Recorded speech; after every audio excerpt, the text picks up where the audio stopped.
So this prop was made just to kind of duplicate what it would be like cutting basically bars off of a window.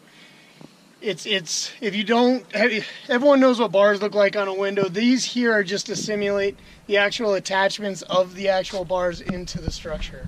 And those can be into block or into wood, whatever material they're in. Typically there's only an upper and a lower attachment.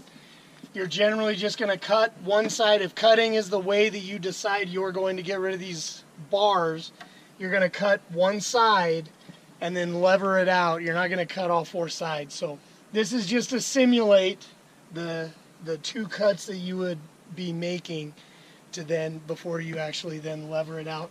If this were into block, another option would be to actually break the block that it's into. The window bars that are into block or concrete are usually only held in by an expansion type anchor that isn't that deep, so breaking the block or the concrete or the actual anchor is going to get this side broken away, and then some of the times a lot quicker than cutting. But if you decide to cut, this is to simulate you're cutting the attachments into the structure and then levering it out of the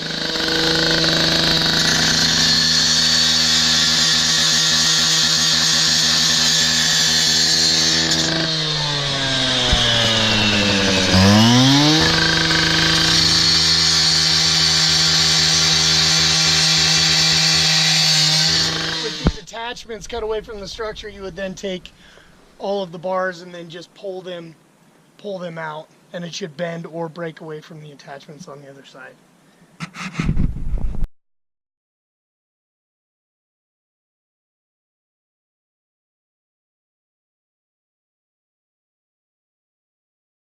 So this prop here is to simulate cutting a window into a door. We left it open so that you could actually see the studs. One thing these windows are going to have underneath them are these jack studs. So if you go to turn this window into a door and cut right down the side of the window, you're going to end up running this jack stud all the way down. So give yourself a hand's width, or at least come out a few inches so that you miss these jack studs on both sides. Once you run the saw down both sides, you're going to get a tool in here and just pull this wall out. A few things about this prop. Typically this is going to be done on an exterior wall where the exterior wall is going to be 2x6s. This is 2x4s, so the wall itself will actually be a little bit deeper. There'll be insulation on there. There will be OSB, which we have, and then also siding on it, and then drywall on the inside, but it should react the same.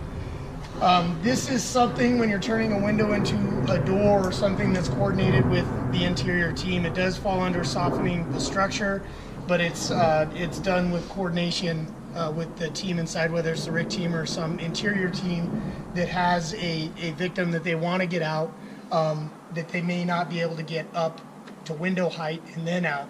So it's basically just for ease of getting a victim out at a floor level or second floor or first floor, making it easier to make that transition to get the victim out.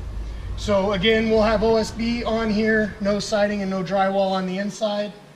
Give yourself a few inches or a hand's width out when you make your cut. And we'll go ahead and show you real quick.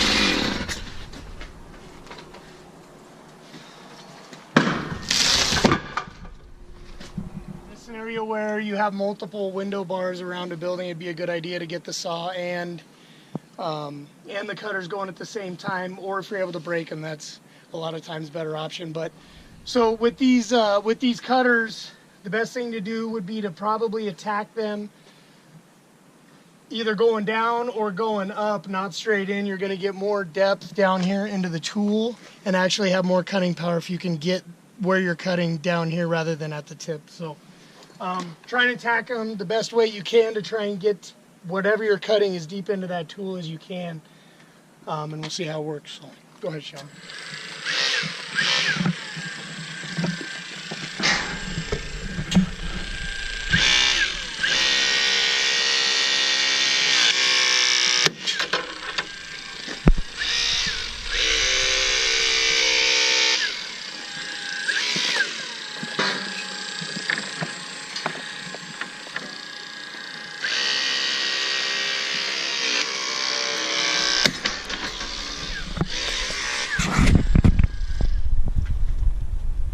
And then again, at this point, you would just lever it out, bending the bars out of the way, hoping they'll break or at least stay bent out of the way.